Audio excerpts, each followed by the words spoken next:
Sir जब आप NEET की तैयारी कर रहे थे उस समय कभी आप साइकिल या कुकर या गैस बेच के मूवी देखने गए थे? जब उसको भूख लगता था ना तो किताब बेच के जाके चिकन या फिश खा लेता था। मेरा एक दोस्त था जिसका नाम है डॉक्टर रंजित प्रताप सिंह, आज डॉक्टर है। एक पढ़ाई का माहौल, एक गर्लफ्रेंड बॉयफ्रेंड वाला माहौल होता है। आज भी मेरा एक दोस्त है 10 रुपए 20 रुपए एक्सचेंज खोल रहा है। आज एक टीचर के साथ कोई भी कोचिंग सर्वाइव नहीं कर सकता, चाहे इंडिविजुअल कोचिंग हो चाहे बहुत बड़ा लेवल पे कोचिंग हो। हेलो बच्चों, वेलकम आपको मुरारी टॉक्स पॉडकास्ट में। आज मेरे साथ है एक होनहार एक्स स्टूडेंट जिनका नाम है पंकज सर। आज ये सर हो गए हैं, केमिस्ट्री पढ़ाते हैं। इन्होंने अपने लाइफ में कोटा आके और नीट की तैयारी किया है। इनके पास बहुत सारा एक्सपीरियंस है, पास्ट एक्सपीरियंस। जब कोटा को कोई नहीं जानता था उस समय सर कोटा आए थे और नीट की तैयारी किया था सर ने। और सर का कहीं ना कहीं लूपहोल की वजह से, क्योंकि आपको पता है कि नीट में या आईआईटी में 3 सब्जेक्ट होते हैं, फिजिक्स केमिस्ट्री मैथ, और तीनों सब्जेक्ट में यदि तीनों सब्जेक्ट बैलेंस बना लेता है सर तो सिलेक्शन तो श्योर हो जाती है, रैंक भी मिल जाती है। और किसी एक सब्जेक्ट में भी यदि वीक होता है आदमी और लूपहोल हो जाता है, उसकी वजह से आपको पता है सर सिलेक्शन नहीं होती है। लेकिन उस स्टूडेंट को पता होता है कि मेरा 2 सब्जेक्ट बहुत ही अच्छा है, तो उस सब्जेक्ट में वो चूज कर लेता है कि मेरा सब्जेक्ट केमिस्ट्री या बायो या फिजिक्स बहुत ही स्ट्रांग है, तो मैं फ्यूचर में एक टीचर बन सकता हूँ फिजिक्स का या केमिस्ट्री का या बायो का। तो सर का केमिस्ट्री उस समय बहुत ही स्ट्रांग था। सर अपने नीट प्रिपरेशन में जब केमिस्ट्री की एग्जाम होती थी, मैं नीट की जब एग्जाम होती थी, टेस्ट होती थी, उस समय सर केमिस्ट्री में फुल मार्क्स लाया करते थे। तो इनका केमिस्ट्री पता है कि बहुत स्ट्रांग है। तो आज सर केमिस्ट्री का एक कोटा में बहुत ही अच्छे लेवल के टीचर हैं और ये जेई और नीट के स्टूडेंट को केमिस्ट्री पढ़ाते हैं। जेई बच्चों को जेई मेंस और एडवांस लेवल की केमिस्ट्री पढ़ाते हैं और नीट वाले को नीट लेवल की केमिस्ट्री पढ़ाते हैं। और सर का फीडबैक बहुत ही अच्छा है। मैं भी सर को भेजता हूँ, अपना कहीं भी कोचिंग खोलता हूँ, वहाँ पे 10-12 बच्चे आते हैं, तो जब भी केमिस्ट्री का डिमांड करते हैं तो मैं पंकज सर को रेकमेंड करता हूँ। और अपने टीम में बहुत सारे सर लोग हैं, सभी सर को 1 by 1 यहाँ बुलाऊंगा, क्योंकि देखो तुमको पता है कि एक टीम एक टीचर के साथ कोई भी कोचिंग सर्वाइव नहीं कर सकता, चाहे इंडिविजुअल कोचिंग हो चाहे बहुत बड़ा लेवल पे कोचिंग हो। तो आज पंकज सर अपना सबसे पहले इंट्रोडक्शन देंगे कि सर कहाँ से आए थे, सबसे पहले सर को कोटा कैसे पता चला। उस समय इतना मोबाइल, इतना इंस्टाग्राम, टेलीग्राम और यूट्यूब नहीं हुआ करता था। सबसे बड़ी बात थी कि नेट भी नहीं हुआ करता था सर। तो उस समय क्या है कि हम लोग आस पास के कोई भैया लोग कोटा आते थे, तो वो लोग जब कोटा से जाते थे गांव में तो हम लोग उनके पास जाकर पूछते थे कि भैया कोटा कहाँ है, कैसे पढ़ाई होता है, क्या चीज है, वहां की पढ़ाई हमको समझ में आएगा कि नहीं आएगा। तो वो लोग भैया लोग रेकमेंड करते थे, तो हम लोग कोटा आते थे और आए थे। हम लोग ने कोटा में पढ़ाई किया है और बहुत सारी चीजें अचीव किया है लाइफ में, जिसके दम पे आज हम लोग यहाँ पे हैं और भी बहुत आगे जाएंगे। तो सर सबसे पहले अपना इंट्रोडक्शन दीजिए। सबसे पहले जय श्री राम मुरारी सर, आपको नवरात्रि की हार्दिक शुभकामनाएं। आपको भी सर। मेरा नाम पंकज कुमार है। मैं 2017 में पहली बार कोटा आया था। कोटा आने से पहले मुझे पता नहीं था कि जैसे नीट तैयारी करना है, बट हमने नीट तैयारी करने के लिए सोचा जब हमने अपने गांव से, बिहार मेरा गांव है, बिहार में, तो जब मैंने वहां से अपना पढ़ाई किया तो मैट्रिक वहीं से पास किया। तो उस समय इतना आइडिया कुछ नहीं था कि मतलब आगे का पढ़ाई कैसे किया जाए। उस समय क्या है कि सर कोई बताने वाला भी नहीं था, कोई बताने वाला नहीं था। गांव में क्या है, कोई पढ़ा लिखा होता था ना सर, वो और नहीं बताता था, वही चीज बता देंगे तो पड़ोसी के लड़का बहुत बड़ा आदमी बन जाएगा। सही कह रहा है। और सोशल मीडिया का जमाना भी नहीं था उस टाइम पे करता था सर। तो इस टाइम पे ऐसा लगा ना, तो जैसे बहुत दूर के रिलेटिव एक मेरे पहले यहाँ पे पढ़ चुके थे 2014 में कोटा में। तो जब आए थे ना तो उन्हीं से सुना था कि कोटा में बहुत अच्छे से नीट और जेई का तैयारी होता है। तो उस टाइम पे हमने पहले तो अपने शहर में ही, जैसे मेरा जहाँ गांव है वहां से शहर मुजफ्फरपुर है, वहां मैंने भाग के गया था बिना घर पे बताए हुए। अब भाग के गया, देख के रहने लगा, फिर उसके बाद रहने लगा। तो उसके बाद वहां पे जब मैंने पढ़ाई किया तो जैसे अब वहां पे थे कि मुजफ्फरपुर में अलग अलग टीचर रहते थे, इंडिविजुअल का सर। जैसे बिहार में अब पटना में जाएंगे ना तो वहाँ पे ग्रुप में नहीं पढ़ाता टीचर। केमिस्ट्री का बहुत बड़ा टीचर, यहाँ तक वहाँ मैंने टीचर को देखा है कि बंदूक बॉडीगार्ड ले लेके आते हैं बहुत सारे रहते हैं। जब बच्चे लाइन में लगकर जाते हैं ना तो वैसे ही उनको बॉडीगार्ड ही देखते हैं, बंदूक वाले सारे के सारे। तो मैंने मुजफ्फरपुर आया, 1 महीने तक वहां पे रहा, पढ़ाई किया, फिर वहां पे मन नहीं लगा, कुछ समझ में नहीं आ रहा था, तो मैं पटना भाग गया। ठीक है, हाँ। अब पटना भी भाग गया चुपचाप, घर पे किसी से नहीं बताया था। ठीक है। तो जब पटना गए, हाँ। तो वहां पे मुझे बहुत चीज अच्छा लगा। गांव के कुछ लड़के लोग रहते थे, मतलब जान पहचान के, जो हमसे 2 साल पहले पढ़े हुए थे, हाँ सीनियर लोग वहां पे रहते थे। तो उनको देखा, वो लोग जनरल कंपटीशन की तैयारी करते थे, तो उन लोगों के साथ गया, बात उत किया, तो उन लोगों ने बताया अच्छा पढ़ाई होता है। तो सबसे पहले हमने वहां पे गया, ठीक है, मतलब पटना में। और जब आने के बाद पापा से तो मुझे कुछ भी चीज बताने में डर लगता था, लेकिन मैं अपने दादाजी से बात किया था। दादा लोग क्या है ना सर, पोता लोग को थोड़ा सपोर्ट करता है। हाँ, शुरू से दादाजी के साथ। पास में कुछ पैसे वैसे रहते ना 150, वो साइड से देता लोग, बेटा ये कर लेना। और दादा लोग वो भी सबको नहीं करते, सभी लोग नहीं, बाकी आप लकी हैं कि आपके दादा दादी लोग सपोर्ट किया था। तो जब दादाजी के पास गया ना, बोला कि मुझे पटना का पढ़ाई बहुत पसंद आ रहा है, मैं वहां से घर आया, तो मैंने दादाजी से बोला, तो फिर दादाजी पापा से बात की है, तो पापा मान गए। फिर उसके बाद हमें अकेले में बुला के बोल रहे हैं ना, पहले मुजफ्फरपुर भागा, अब पटना भागा, बिना बताए हुए अब बम्बे भाग जाना। हाँ, कहीं और भागना, बम्बे नहीं भागना, कोटा भागना। हाँ, यही सब करते रहो। तो फिर मैंने वहाँ पे कोटा में 1 साल रह के पढ़ाई किया, 11th किया, फिर 12th। हाँ, मतलब वहीं से पटना में। ठीक है। तो जब पटना में रह के पढ़ाई किया, तो वहां से 12th पास करने के बाद मैं वापस जब वहीं पे रहा, तब पता चला कि कोटा इससे ज्यादा बेहतर पढ़ाई। हाँ, यही होता है। पटना में गए ना, देखो बिहार में क्या होता है कि बिहार में बच्चे सर अपने लेवल पे स्टेप बाय स्टेप सीढ़ी चढ़ते हैं। पहले डिस्ट्रिक्ट में जाएंगे, डिस्ट्रिक्ट वाले जो सर होते हैं उसमें जाएंगे, वहां पढ़ाई करेंगे, फिर वहां उनको पता चलेगा भाई ये नहीं, इससे बड़ा भी शहर है जहाँ पर अच्छी पढ़ाई होती है। जैसे मछली होती है ना सर, छोटी तालाब में से बड़ी तालाब में जाती है, तो उसी तरह बिहार के बच्चे होते हैं, साला पढ़ाई के लिए वो बोलेंगे अमेरिका भी जाकर पढ़ाई करके आ जाते हैं।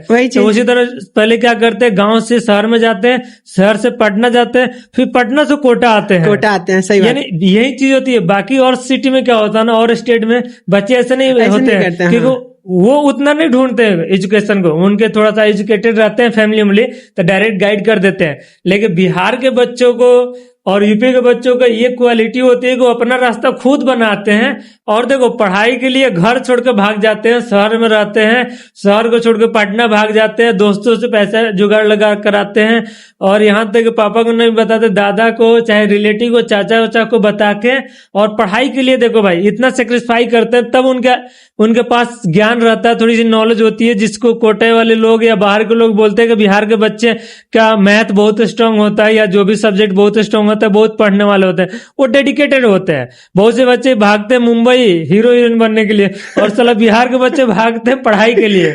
अब सोचो तुम लोग को तो पढ़ाई के लिए कोटा भेजा जाता है, माँ बाप भेजता है कि जाओ पढ़ाई करो, रखो, तुम लोग से पढ़ाई होता नहीं है, और साला बिहार के बच्चे पढ़ाई के लिए माँ बाप के बिना पैसा से भाग के कोटा आके रहने लगता है। अब तुम सोचो, ये चीज है डिफरेंस। ठीक है सर, आगे शुरू करिए। हाँ, तो जब हम पटना गए ना, हाँ सर, तो वहाँ पे वही अलग अलग टीचर, फिजिक्स अलग, केमिस्ट्री अलग, बायोलॉजी अलग, तो सबके पास अलग अलग ज्वाइन किया। वहाँ देखे 1000, 1200, 1800 स्टूडेंट का एक क्लास हुआ करता था, और टीचर आते थे माइक से पढ़ाते थे, इतना लंबा प्रोजेक्टर पे भी पढ़ाते थे। 1800 बच्चे एक क्लास में, सब तक टीचर नहीं पहुंच पाते थे, बट बताते थे, पढ़ाते अच्छा था। बट केमिस्ट्री का भी 3 पार्ट होते थे, फिजिकल, इनऑर्गेनिक, ऑर्गेनिक, फिर इधर भागो उधर भागो उधर भागो। इसमें पढ़ाई तो ठीक था, बट एक कंपटीशन का माहौल नहीं मिल पाया। आप सही बोल रहे हैं। एक्चुअली क्या होता है बेटा, जब पटना में बच्चे जाते हैं ना, तो टीचर तो वहाँ क्वालिटी के होते हैं, ऑर्गेनिक अच्छे होते हैं, फिजिकल का अच्छे होते हैं, लेकिन वो क्या है कि वो टाइम शेड्यूल नहीं होता। जैसे मान लो फिजिक्स के बाद केमिस्ट्री होना चाहिए, केमिस्ट्री के बाद बायो, तो इस तरह का बच्चे के साथ एक ही बार 1.5-2 घंटा क्लास हो गया एक सब्जेक्ट का, दूसरा फिर टाइम सेल्फ स्टडी का मिल जाता है। वहां पे ये नहीं होता, एक केमिस्ट्री शाम को लगेगा तो बायो मॉर्निंग में लगेगा, एक आफ्टरनून में लगेगा। बच्चा क्या करता है, ऑर्गेनिक करके आएगा, खाना भी खुद से बनाएगा, खाना भी खुद से बनाना होता है। ये सही बोल रहे हैं। सही बात है। हम भी 9th 8th क्योंकि वहाँ हॉस्टल का उस समय तो कोई मतलब वो नहीं था, खाने वाने का मेस वेस का कोई सुविधा नहीं था। जो भी बच्चे रहते थे खुद से बना के खाते थे खुद से। अब वहाँ पे क्या होता है, बच्चे टैलेंटेड है, टीचर भी टैलेंटेड है, क्वालिटी भी है, बट वहाँ टीचर का ना ट्यूनिंग नहीं बैठा पाते हैं, एक दूसरे को कोऑर्डिनेट नहीं कर पाते, जिसके वजह से पटना कोटा नहीं बन पाया।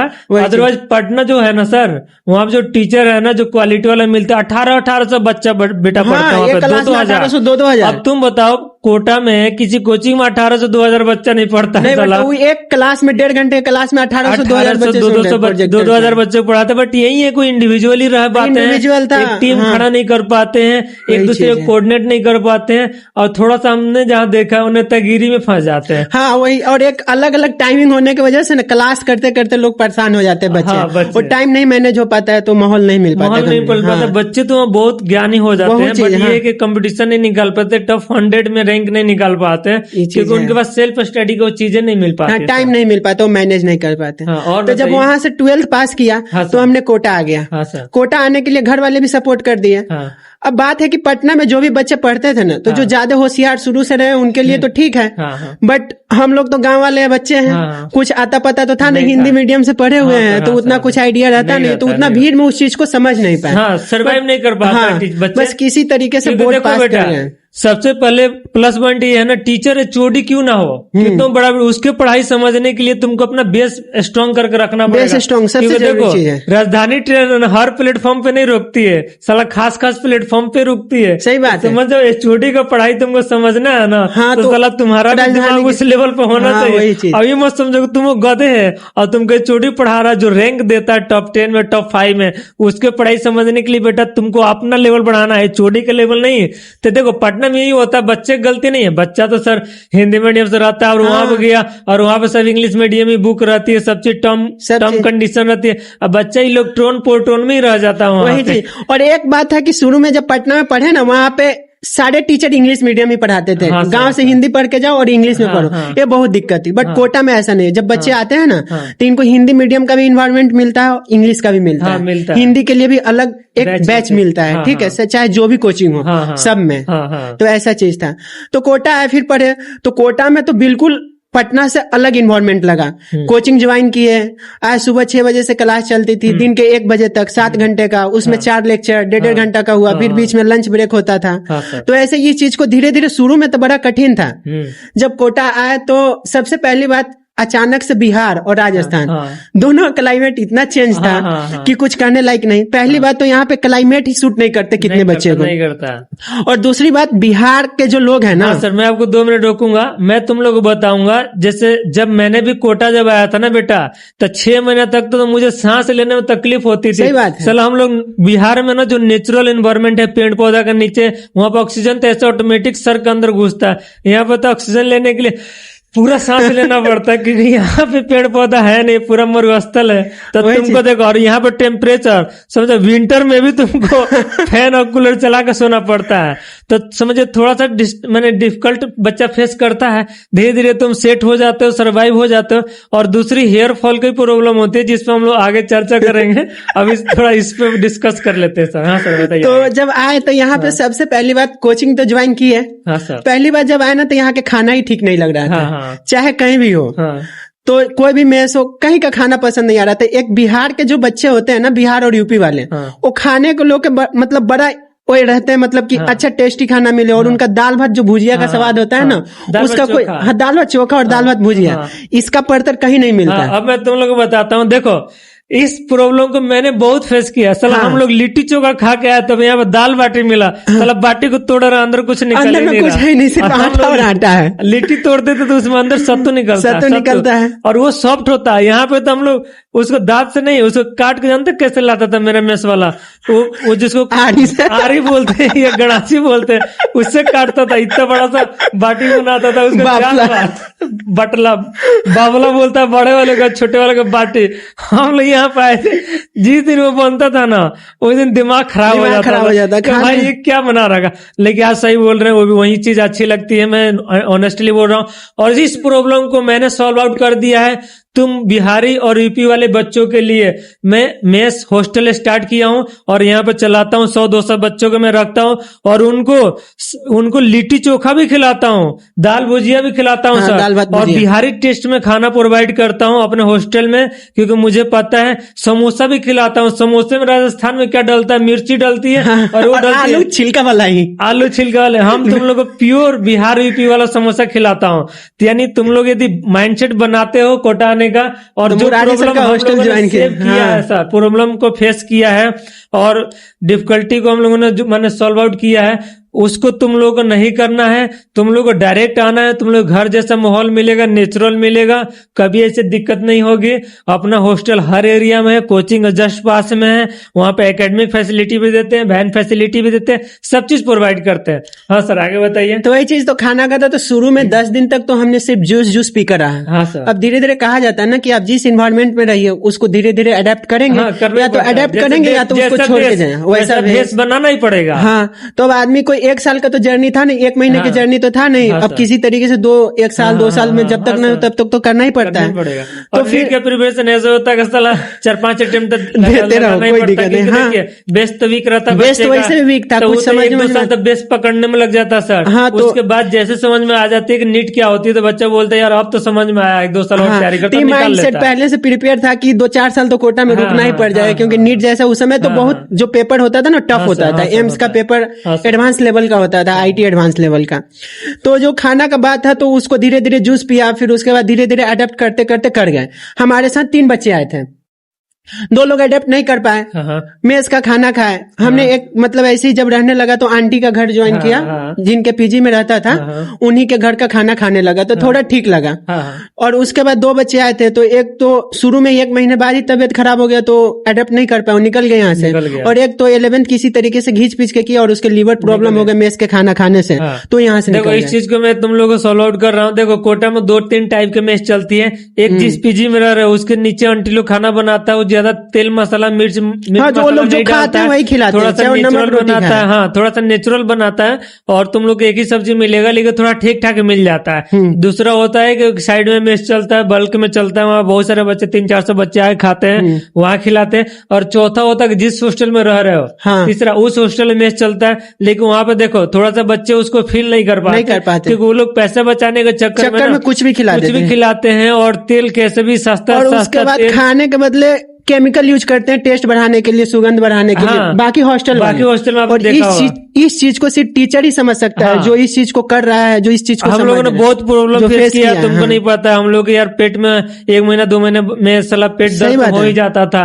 अब देखो उतना पैसा नहीं था कि जांच करा, उसी तरह भाग दौड़ के आदमी किसी तरह मेंटेन कर लिया एक्सरसाइज कर करके। लेकिन वो मैं यहाँ पर जो मेरा हॉस्टल है ना, वहाँ पे तुमको दीप ज्योति का तेल मंगाता हूँ और जो भी चीजें आती है ना ब्रांडेड आती है, क्वालिटी वाला आती है, और हम बच्चों के साथ बैठ के खाना खाता हूँ। कोई ऐसा हॉस्टल वाला नहीं होगा पूरा कोटा में जो बच्चों के साथ बैठ के और कम से कम दिन में 2 टाइम खाना खाता होगा। मैं यहाँ पे खाता हूँ अपने लिए, कुछ अपने लिए घर पे घी में रोटी बुड़ा के खाता, आटा वाला रोटी खाएगा, गेहूं वाला, और हॉस्टल में मैदा वाला रोटी खिलाते हैं। मैं बुराई नहीं कर रहा हूँ, मैं हकीकत तुमको बता रहा हूँ। अब तुमको फेस करना है, कहाँ रह रहे हो, कैसे प्रॉब्लम को सॉल्व आउट कर रहे हो, अब तुम पे डिसाइड करता। आप चाहे पेरेंट्स है तो आप सोचिए अपने बच्चे को किस एनवायरनमेंट में रख रहे हैं, और यदि आप स्टूडेंट है तो आप उस चीज को डिफरेंशिएट कर सकते हैं। ठीक है सर, आगे बताइए। और जैसे मुरारी सर का हॉस्टल है तो इसमें तो सर बिहार के हैं, तो इनको तो हर चीज पता है कि कैसे खाना बनाना है। एक तो पहली बात, कोटा में जैसे हम लोग बिहार के लोग आते हैं कोटा में, तो बिहार में सरसों के तेल में सब्जी बनता है और यहाँ रिफाइंड में बनाते हैं, बोलते हैं मूंगफली का तेल है। और वहाँ नाश्ता में लिट्टी चोखा सब चीज मिलता है, यहाँ पे पोहा कचौड़ी, मतलब वो चीज नहीं अडेप्ट कर पाते, धीरे धीरे उस चीज को हो पाता है। अपने हॉस्टल में क्या होता है, आलू पराठा में बनवाता हूँ, गोभी पराठा बनवाता हूँ, ठीक है ना, आलू पराठा गोभी पराठा, और शाम को समोसा बनवाता हूँ, सैंडविच बनवाता हूँ, इस टाइप का। मैगी होगी हफ्ते में 1-2 बार, जो भी ये और सर भी साथ में खाते हैं, सब चीज बनवाते भी, सब सरसों के तेल में खाना मिलता है, बट बिल्कुल बिहार जैसा इन्वायरमेंट मिल जाता है सर का हॉस्टल में, तो बाकी कोई दिक्कत नहीं। तो आगे बस उसके तरफ फिर हमने पढ़ाई करने लगा। तो फिर वहाँ पे अब जैसे पटना से कोटा आया था तो वहाँ 2000 का क्लास का स्ट्रेंथ था और यहाँ पे 200 150 बच्चे तो 200 होते लेके आते हैं, 100-150 ही आते हैं क्लास में at a time. At a time. तो यहाँ पे थोड़ा वहां से जो था ना पढ़ाने का तरीका और जो मतलब सब चीज शेड्यूल वगैरह वो सही लगा। और यहाँ पे अपना से खाना बना के तरीका नहीं था, तो एक टाइम वो सेव हो जाता था और आदमी पढ़ाई करता था। बच्चे जितने भी वो सब क्या करते थे, पढ़ाई करते थे। आप लोग एक चीज मैं बताना चाहूंगा, कोटा में सबसे बड़ी चीज यही है ना, खाना आपको हर गली में, हर हॉस्टल में, हर पीजी में अवेलेबल हो जाता है। मिनिमम से मिनिमम 2000 से खाना स्टार्ट हो जाता है, 3000 4000 तक का खाना मिलता है। अब तुम जिस बैकग्राउंड अकाउंट से आ रहे हो, जितना तुम्हारा पॉकेट अलाउ करता है, जितना मम्मी पापा का बजट है उस बजट का खाना तुम चूज करो। क्योंकि देखो यहाँ पे तुम पढ़ाई करने आए हो, खाना खाने नहीं आए हो। क्योंकि देखो आपको पता है कि अपने घर में यार एक सब्जी एक रोटी दाल सब्जी चोखा से ही काम चल जाता है। यहाँ पे 2 खल के 3 खल के सब्जी खाने के कोई मतलब नहीं निकलता है। तुम खाओगे और रूम में जाके एसी चला के सो जाओगे, तो फिर जिंदगी में नहीं डॉक्टर बन पाओगे और नहीं इंजीनियर बन पाओगे। सही बात है। इसीलिए तुम कोशिश करो कम से कम सस्ती वाली में। सस्ती का मतलब नहीं है कि तुमको कचड़ा खिलाएगा, उसमें एक सब्जी रहती है, रोटी वही रहती है, दाल रहेगी और चावल रहेगा। अच्छा खाना होता है, एक ही सब्जी मिलेगा। 2-3 सब्जी बढ़ते ही तुम्हारा प्राइस बढ़ जाता है और तुम दबा के खाओगे। फिर उसमें मीठा उठा रसगुल्ला खिलाएगा और तुम जाकर रूम में सोओगे। यहाँ पे बच्चे करते आते ही सबसे पूछते सर सब्जी कितना बनाते हो? 2 बनाते हो, 3 बना दोगे? हम लोग क्या ये होटल थोड़ा ना है रे, मेस है। होटल होता तो तुमको 4 का तुमको वैरायटी तुमको प्रोवाइड कर देते और चूज करो तुम इसका बिल पेमेंट करो। होटल ये हॉस्टल है, तुमसे 7,000 8,000 5,000 6,000 पेमेंट कर रहे हैं, उसमें 2-3 हजार रुपया रूम रेंट हो गया सर। वैन फैसिलिटी हो गया, लॉन्ड्री हो गया, क्लीनिंग हो गया, स्टाफ इतना रखे हैं, टीचर रखे हैं तुम लोगों के लिए। अब तुम लोग को खाने में भी 4-5 मेनू प्रोवाइड करेंगे, तो फिर कैसे होगा? घर से थोड़ा ना खिलाएंगे तुम लोग। वही चीज है। तो ये चीज है, मैं तुम लोग को बेसिक हम गाइड कर देता हूँ कि क्या चीज होती है, जिससे क्या है कि तुम इस वीडियो को पूरा देख लोगे ना तो कोटा में हम लोग क्या प्रॉब्लम फेस किए हैं, हर चीज का प्रॉब्लम और सोल्यूशन सब मिल जाएगा, सब मिल जाएगा, तुम नहीं फेस करोगे। ठीक है सर, आगे बताइए।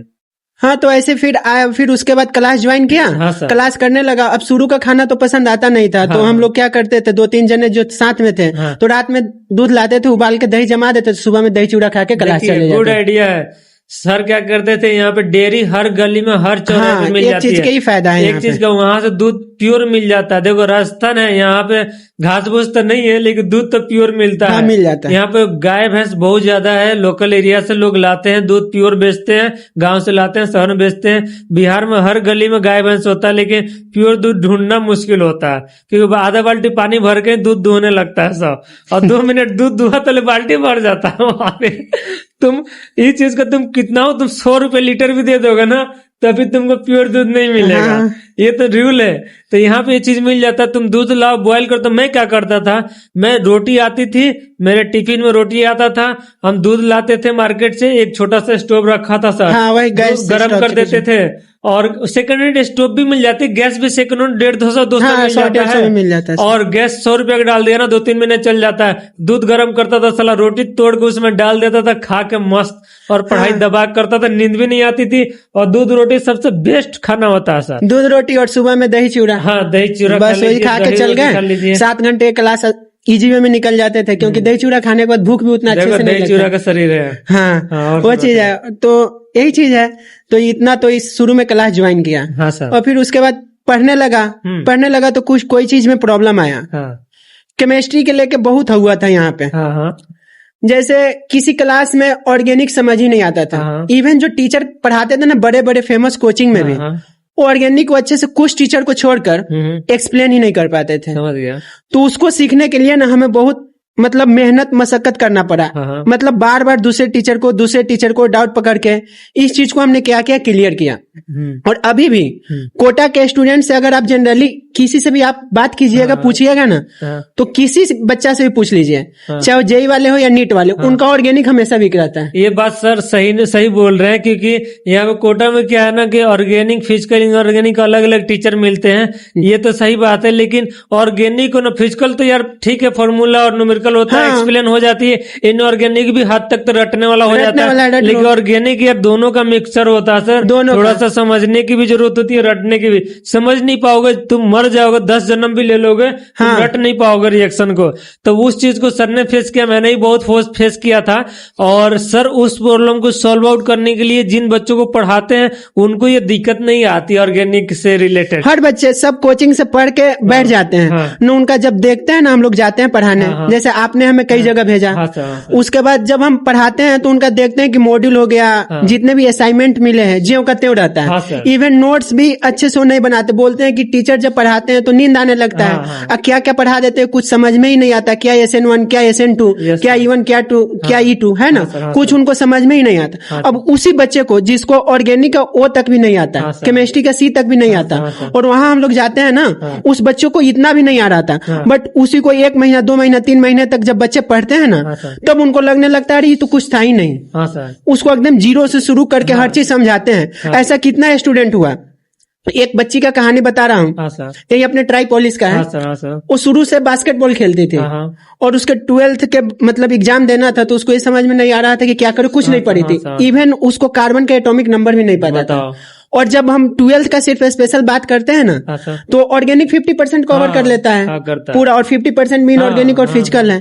तो उस बच्ची को मतलब इवन ये नहीं पता था कि कार्बन का एटॉमिक नंबर क्या होता है। उसको वहां से शुरू करके और उसको पूरा ऑर्गेनिक का रिएक्शन मैकेनिज्म पार्ट 2 तक लेके सब चीज सिखा दियो, और पूरा करके भी है, बोर्ड भी निकाल ली, और ये भी मेंस में भी बहुत अच्छा मार्क्स लेके आई थी। अब बताओ, ये प्लस पॉइंट है। देखो सर जो चीज बता रहे हैं, देखो कोटा में एक यही प्लस पॉइंट है, तुमको कोचिंग में कोई भी टॉपिक, कोई भी चैप्टर, कोई भी सब्जेक्ट समझ में नहीं आता है, मुरारी सर के टीम है जो तुमको पर्सनली तुम्हारा अपार्टमेंट में, तुम्हारा हॉस्टल में, तुम्हारे घर पे जाके टॉपिक वाइज एकदम मिनिमम फी में topic wise, chapter wise, syllabus wise, monthly wise, class wise provide करते हैं, जेन्युइन, ऑथेंटिक और लीगल। ठीक है ना, तो तुमको कांटेक्ट करना। यदि कोई दिक्कत तुम फेस कर पा रहे हो, तो यदि पॉडकास्ट तुम अच्छे से देख रहे हो, तो इसमें तुम्हारा वो भी प्रॉब्लम सॉल्व आउट हो जाएगा। बिकॉज मैंने देखा सर, यहाँ पे बच्चे जेईई नीट की तैयारी करते हैं, लेकिन बोर्ड में अटक जाते हैं। तो ये चीज तुमको देखो 10-20 मिनट, 10-20 दिन का भी तुम गाइडलाइन ले लोगे ना हम लोग से, तो बोर्ड में गारंटेड 99 परसेंटाइल, 95, 97 परसेंटाइल बच्चे हर साल अचीव करते हैं। स्टेट बोर्ड हो तो 80, 90 सब आ जाते हैं। यहाँ तक मेरे बच्चे जिनको मैं मैथ पढ़ाता हूँ ना, मैथ में 100 में 100 लाए हैं सर, मेनी टाइम्स। हर साल 2-3 बच्चे लाते हैं, और मेंस में तो छोड़ो नहीं, 99, और एडवांस में तो आराम से 5000, 2000, 3000 के, और 100 के अंदर भी बच्चे आ जाते हैं। बहुत बाद में उनकी मम्मी बोल भी रही थी कि मुझे तो उम्मीद ही नहीं था कि मेरी बेटी पास भी कर पाएगी, बट मेंस में भी इतना स्कोर कर ली, और उसके बाद सारा मॉड्यूल वगैरह सॉल्व कर ली। तो मतलब एक होता है ना, अच्छा गाइडलाइन मिले, अच्छे टीचर मिले सही समय पे, तो सब चीज आसान हो जाता है, जो हम लोगों को नहीं मिल पाता। हम लोग जब आए थे ना, इतना डेवलप नहीं है, और मैं हर चीज कोटा में अवेलेबल कराता हूँ आप लोगों के लिए। तो आप लोग सोचिए नहीं, अभी फोन उठाइए और कॉल करिए मुरारी सर को, या व्हाट्सएप करिए, अपनी टीम आपको लेगी मैसेज पे, और आपसे कन्वर्सेशन करेगी, और आपका डेमो टाइम सेट करेगी, और आपका टीचर आपको डेमो देने जाएंगे, जिस टीचर से आपको सूट करता है सर, उससे आप कंटिन्यू करिए। बीच में लगता है कि इस टीचर से सूट नहीं करता है, हम वहां पे टीचर चेंज करके दूसरा टीचर भेज देंगे। क्योंकि देखो तुम हम लोग फैमिली का मेंबर हो, हम लोग का फैमिली का कोई भी टीचर तुम लोग जाके पढ़ाता है, तो आप समझिएगा हम लोग का फैमिली है। जो भी पेमेंट बचता है वो नेक्स्ट टीचर जो जाता है उसको हम लोग दे देते हैं। क्योंकि देखो तुमको पता है, डॉक्टर सब डॉक्टर ही होते हैं, लेकिन किसी डॉक्टर का सर सूट करता है, किसी का नहीं करता है। हर पेशेंट हर डॉक्टर के पास ठीक नहीं होता, इसीलिए। बट हम सब टीचर एक जैसा ही होते हैं, सब हम लोग कोऑपरेटिव होते हैं। किसी न किसी को हम लोग बहुत ऊपर तक ले जाते हैं, किसी न किसी को सूट नहीं करता है, तो अब वो उसको अच्छा नहीं लगता, हम वहां पर टीचर चेंज कर देते हैं। तो सोचना नहीं है। हाँ सर, आगे बताइए।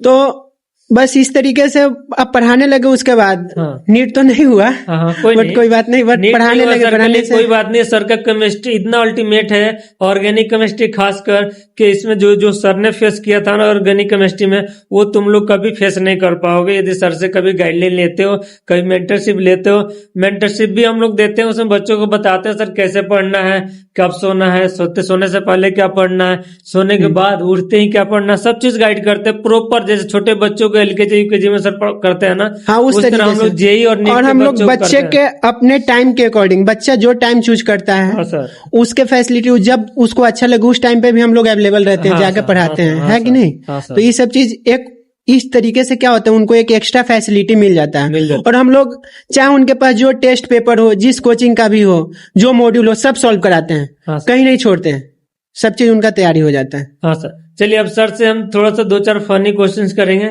सर, जब आप नीट की तैयारी कर रहे थे उस समय कभी आप साइकिल या कुकर या गैस बेच के मूवी देखने गए थे?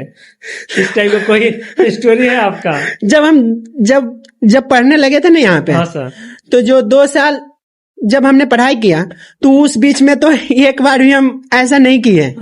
बट हमारे जो दोस्त है ना एक, उसने तो मतलब बुक खरीद के लाता था पढ़ने के लिए, और बुक खरीद के लाता था। जब उसको भूख लगता था ना तो किताब बेच कर जाके चिकन या फिश खा लेता था। समझ गया। उसको चिकन खाने का बहुत ज्यादा, मतलब नया बुक खरीद के ला रहा है, 300 रुपए में खरीद के ला रहा है, और जाके 70-80 रुपए में बेचकर या तो उसका चिकन बिरयानी खा जाता था या चिकन खा लेता था। बस मेरा दोस्त की कहानी है। हमें तो मतलब एक था कि सीखना है, तो हम तो गांव वाले थे, किसान टाइप के लड़के थे, तो इतना मतलब वो बाहर का एक्टिविटी करने का इंटरेस्ट नहीं था। सिर्फ ऐसा लग रहा था पढ़े लास्ट तक पढ़ते हैं जब तक कि हो न जाए। समझ गया। लेकिन दोस्त लोगों को जो देखे ना वो कहानी बड़ा मतलब जब देखते हैं सोचते हैं ना तो बहुत हंसी आती है। मुझे भी बहुत हंसी आती है। मैंने कैसे पूछा सर से, मुझे थोड़ा ना नेट पे यूट्यूब मिला। मेरा एक दोस्त था जिसका नाम है डॉक्टर रंजस प्रताप सिंह, आज डॉक्टर है, लेकिन उसने जब पढ़ाई करते थे ना तो एक साइकिल खरीदा था, 500 या 600 या 300 में साइकिल खरीदा था। एक कुकर खरीदे थे हम लोगों ने। साइकिल की कहानी एक मेरे पास है, पहले बता दीजिए फिर बता दीजिए। अब जैसे एक मेरा दोस्त था, अब जैसे यहाँ पे होता है ना कोटा में पढ़ाई के साथ साथ एक अलग माहौल भी होता है। एक पढ़ाई का माहौल, एक गर्लफ्रेंड बॉयफ्रेंड वाला माहौल होता है। जब वो माहौल होता है तो ऐसे हमारे दोस्त के सर्कल में एक का गर्लफ्रेंड था। अब उसके पास, अब जैसे यहाँ पे जो गर्लफ्रेंड मिलती है ना, प्यार करने वाली कम, लूटने वाली ज्यादा मिलती है, इतना होता है। तो जो मेरा दोस्त था ना, उसके पास घर से तो जो खर्च आ रहा था उसमें खर्चा तो कर ही रहा था, अपने एक टाइम खाता था, बाकी एक टाइम का पैसा बचा के उसको खिलाता था। समझ गया। फिर उसके पास एक नया साइकिल 5,000 में लिया था, और उस साइकिल को भी बेचकर पूरा गर्लफ्रेंड को गिफ्ट उट कर दिया, उसका बर्थडे सेलिब्रेट कर दिया। ठीक है। साइकिल बेचकर। और देख बेटा, गर्लफ्रेंड जब सिलेक्शन नहीं होता ना तो दूसरी गर्लफ्रेंड दूसरे शहर में जाके बन जाती है, और तुम लोग फिर वहीं रह जाते हो, और प्यार में अपना दिल तोड़ के और साला कुछ नहीं कर पाते हो। और बाद में घर चली गई, छोड़ भी दी, कोई नहीं बात करता। मुझे पता है ना, क्यों बात करेगी? कोटा का प्यार कोटा में खत्म हो गया। खत्म हो जाता है। बचपन का प्यार नहीं है कि भूल मत जाना रहे, कोटा का प्यार है, तुरंत भूल जाते हैं सब। तो इसीलिए तू प्यार वार के चक्कर में मत पड़ना। यदि इस टाइप के चक्कर में हो तो मुझसे मिलो, तुमको उसका भी इलाज हम बताएंगे, और उस कैसे इलाज करना, हर प्रॉब्लम का सोल्यूशन है हम लोग के पास, क्योंकि हम लोग जमीन से जुड़े हैं और अपने फ्रेंड सर्कल में हर टाइप का प्यार देखे हैं जो आज तक किसी को नहीं मिला, एक्सेप्ट मुरारी सर को छोड़ के। ठीक है। मुझे इसलिए मिला क्योंकि मैं उस लेवल पहुंच गया, तो इसलिए मैं तुम लोग को इलाज बता दूंगा कि तुम लोग तैयारी करोगे तो तुम्हारा प्यार तुम्हारे पीछे दौड़ के आएगा, तुमको जाने की जरूरत नहीं पड़ेगा। दूसरी बात है, मैं अपना स्टोरी बताता हूँ। मेरा जो दोस्त था वो कुकर था एक, उसके पास एक साइकिल था, और यहाँ पे सिटी मॉल के अलावा कोई भी मूवी थिएटर नहीं था। उसका सर उस समय टिकट था 100 रुपया 150 रुपया था। आज 250 200 180 हो चुके हैं। और 100-200 रुपये हम लोग के लिए तो समझिए बहुत आसमान जमीन का डिफरेंस था। 100-200 रुपये महीने खर्चा आया करते थे। 100-200 रुपये महीने में, इससे ज्यादा नहीं खर्चा करना। तो समझिएगा हम लोग पेन खरीदने का और बुक खरीदने का अलावा समझिएगा बाहर जाते भी थे ना, कुछ नहीं खरीद पाते थे, देख के भी नहीं खरीद पाते थे। समझिएगा मेस में 2 टाइम ही खा कर रह जाते थे, नाश्ता बस मेस का खाना खा कर रह जाते थे। सही बात। और तुम लोग नाश्ता भी मिलता, सब चीज मिलता, तब इतना तुम लोग को फोटा नहीं रहता। ठीक है। तो क्या करता था, एक बार क्या किया, कुकर खरीदा था 200-300 में, 100-150 में खरीद के, और जाके कोई मूवी आई थी तो उस समय जाके शाहरुख खान कोई मूवी आई थी, जाके मूवी देख के आ गया। फिर मैं बोला कहाँ गया था रंजेश? तो मैं गया था मूवी देखने। हमने मूवी, पैसा तो था ही नहीं तेरे पास, क्योंकि हम सब जानते थे किसके पास कितना पैसा है। और दोस्तों में तो पता रहता है, किसका कितना खर्च है। 10-10 रुपये किसी के पास नहीं रहता था। अब उधार कितना मांगते थे हम लोग? 10 रुपये उधार दे दो। 10 रुपये। आज ही मेरा एक दोस्त है 10 रुपये 20 रुपए के लिए कॉल। आज तो 10 रुपये ऐसे गिरा रहता है, कहीं ढूंढोगे तो मिल जाएगा। आज 100 रुपया 200 रुपये, आज 500 रुपये उधार मांगते हैं। उस समय 10 रुपये मांगते थे कि भाई 10 रुपये दे दो, अगले महीने हम दे देंगे। और वो भी आता था, ये मुरारी 10 रुपये मेरा उधार लिया था, देगा कब लौटाएगा? साला आज तो हम बच्चों को, अपने हॉस्टल के बच्चों को 100-200 ऐसे उधार दे देते हैं, और मैं भूल भी जाता हूँ, 100 रुपये में दिया, क्या लिया। वो खुद बोलते थे सर मेरा आपके पास 100 रुपया है, उस महीने में लिया था। हमने कोई नहीं, दे देना। अब पहले देखो मैं कितना प्रॉब्लम फेस किया हूँ जो तुम लोग को नहीं करना पड़ता। तो एक बार तक बेच के कुकर मूवी देख के आ गया।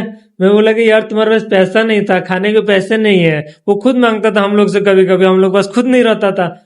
फिर 1 महीने बाद 2 महीने बाद कोई और मूवी आई थी, दिवाली पे कब आई थी, फिर साइकिल बेच के फिर जाकर मूवी देख लिया। मैंने बोला, और साइकिल दादाबाड़ी से हम लोग आते थे पढ़ने के लिए, सिटी मॉल यहाँ पे। अब साइकिल बेच के, अब देखो साइकिल बेच दिया लेकिन पैदल आता था। बताओ आप तो सोचो उसमें जोश क्या हुआ करता था हम लोगों का। और मैंने ऑनेस्टली तुमको बताऊंगा 11th-12th पीरियड में मैंने एक बार भी मूवी का मुंह नहीं देखा था। सिटी मॉल में एक बार भी मैंने पैर भी नहीं रखा था, सिटी मॉल कहाँ है।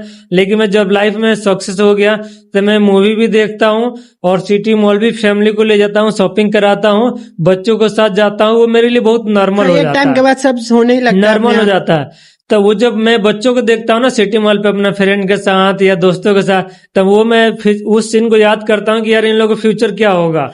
तो वो चीजें हैं, तुम लोग पढ़ाई पे ध्यान दो, बाकी सब चीजें तो नॉर्मल हो जाएगी और तुम लोग एक ना एक दिन अच्छा हो जाओगे। तो ये था हम लोग का, क्योंकि स्टूडेंट लाइफ में इंसान चाह कर भी वो चीज नहीं कर पाता है, लेकिन आगे चाह कर भी न करे फिर भी हो जाता है, वही चीज है। हाँ, क्योंकि समय समय की बात है। आप एक कोई टिप्स देना चाहेंगे जो बच्चा कोटा प्रिपरेशन के लिए आ रहे हैं या आए हैं, कोटा में प्रिपरेशन कर रहे हैं जेईई या नीट का, कोई एक गोल्डन पॉइंट देना चाहेंगे कि इस चीज से बच कर रहिए, इस चीज पे फोकस करिए किसी टाइप का, तो क्या देना चाहेंगे सर? सर पहली बात तो ये, जो बच्चे पहली बार कोटा आते हैं ना, हाँ। उनको तो सबसे पहले बात जो हॉस्टल का चॉइस हो ना, हाँ, वो सबसे पहले हॉस्टल या पीजी जहां भी वो रहना चाहते तो वो सही होना चाहिए। सही है, उस हॉस्टल में कोई ना कोई टीचर पढ़ाई से रिलेटेड, पढ़ाई से रिलेटेड एक तो गाइडलाइन करने वाला, या तो जेईई का तैयारी कर रहा हो, हाँ, या तो नीट का यानी किसी चीज का तैयारी करा रहा होगा, तो उसको बीच बीच में जो चीज हम लोग यहाँ पॉडकास्ट पे कर रहे हैं, हाँ, वो वहाँ बच्चों को फेस टू फेस बता सकता है, जिससे वो भटकने से पहले लाइन पे आ सकता है। और दूसरी बात, अगर उनको इन्वायरमेंट सही मिल गया उस बच्चे को, और उनको लगता है कि जैसे पेरेंट्स लोगों को क्या लगता है कि अगर हम बच्चा को कोटा भेज दिए ना, तो ऐसा वो मान लेते हैं कि डॉक्टर इंजीनियर बन ही जाएगा। ये सबसे बहुत बड़ा गलती होती है पेरेंट्स की। हाँ। और दूसरी बात है, पेरेंट्स ये क्या करते हैं, गांव में आपने देखा होगा, ये आप लोग भी पढ़ाई के लिए, मैं पेरेंट्स से खासकर बात कर रहा हूँ, 10-10 किलोमीटर 5-5 किलोमीटर साइकिल चला के जाते थे, और आज आप अपने बच्चों को टीचर के पास ना रख के जस्ट कोचिंग के पास रखते हैं, जहां थोड़ी सी दूर रखेंगे, 2 मिनट 3 मिनट डिस्टेंस पे, जहाँ पे गुरु है वहां पे रखेंगे तो गाइड करेंगे। आप गुरु से मिलने के लिए 10-10 किलोमीटर 5-5 किलोमीटर साइकिल चला के जा सकते थे, यहाँ पे वैन से 2 मिनट जाना है। हमारे दादाजी खुद 20 किलोमीटर साइकिल चला के जाते थे पढ़ाने। हम लोग खुद सर 5-6 का 7 क्लास में जब थे ना 9th में, तो हम खुद जाते थे लोग 30-30 किलोमीटर साइकिल चला के, 5 बजे भोर में कुहासा में निकलते थे सर, 6 बजे क्लास होती थी, पूरा मुंह पे कुहासा हो जाता था। तो आप लोग इस चीज को ध्यान रखिए, कोटा में आप बच्चे को ला रहे हैं, रख रहे हैं, तो आप लोग टीचर के अंडर में रखिए, वहां रखिए जहां पे एकेडमी से रिलेटेड माहौल हो, जहां पे कहीं बच्चा डाइवर्ट हो जाता, पढ़ाई समझ में नहीं आती है, तो टीचर कोई हो तो वहां पे बच्चों को थोड़ा सा गाइड दे सके, थोड़ा मोटिवेट दे सके, जिससे कि बच्चा ट्रैक पे आ सके।